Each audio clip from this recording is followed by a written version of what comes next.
આપણે 40 લખી લઈએ પટિયાલા।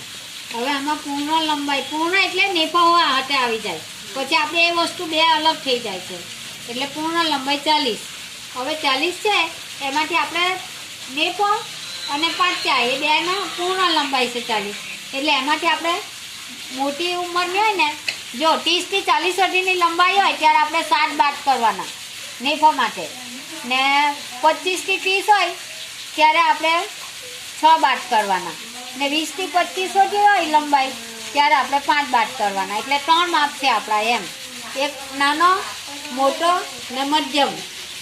હવે આપણે 40 માંથી 7 બાદ કર્યા એટલે કેટલા બચ્યા? 33। હવે 33માં આપણે પાછું જે નીચે બોટમને છે ને વાળવાનો છે એ 2 ઇંચ, એટલે કેટલા થયા? 35।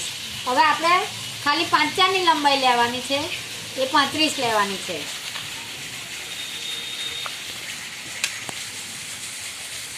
હવે નેફાની બાદ કરી 7 ઇંચ, એટલે અહીંયાથી આપણું પાંચાનો માપ એ રાખવાનું, આમ કરીને 4 ઘડી વાર દેવાની, એટલે 8.5 થયા, 8.5 પોણા 9, 35 છે એટલે પોણા 9 થયા, એટલે આપણે પૂરું 9 કરી દે।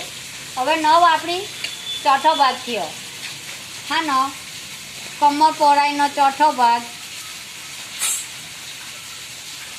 9।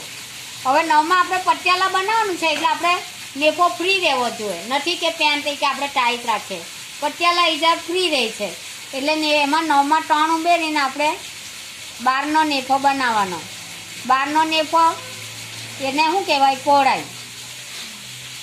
9 + 3 એટલે 12 નેફાની પહોળાઈ, ને લંબાઈ જે આપણે 7 બાદ કરેલી છે નેફાની, એટલે હવે આ નેફાનો માપ, આ નેફાનો માપ, લંબાઈ 7 બાદ કરેલા છે આપણે નેફાના, તેમાં 2 ઉમેરવા, આની રીતે ઉમેરવા કે ઉપર આપણે નાળા પટ્ટી રાખવાની છે, એટલે નાળા પટ્ટીનું ને ચીપટા માટે અડધો જાય, એટલે 2, એટલે 7 ને 2 9, આ લંબાઈ હાની નેફાની, આ લખેલું જ છે મેં, ને પહોળાઈ કેટલી રાખવી?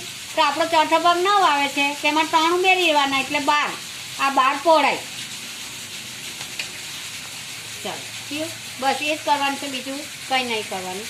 હવે આપણે કાપડ પર કટિંગ ચાલુ કરીએ।